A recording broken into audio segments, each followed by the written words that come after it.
Paanalizuojam, kas pas mumis Discord'e per paskutinės 2 savaitės įvyko nemokamose dienos apžvalgose. Pažiūrim. Matom kovo 26 dieną. Marketas gali pakilti ir tada didelis šortinimas bus. Čia yra paaiškintos priežastis. Kodėl. Antra priežastis. Trečia priežastis.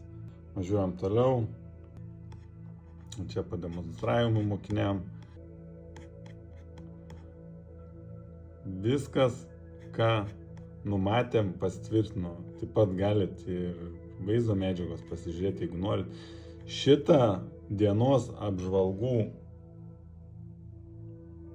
atrakintas, visiems prieinamas. Tiesiog prisijungiat į Discordą ir gausit šitos informacijos. Nemokamos. Čia pabraižyta, kad važiuosi apačią.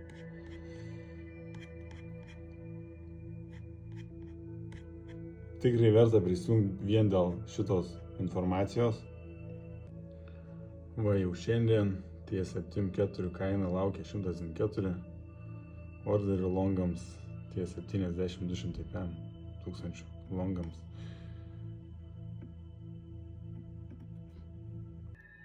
Iš techninės analizės pusės visi šitie įvykiai buvo numatyti. Taip pat TikTok irgi skelbė apie Black Swan eventą.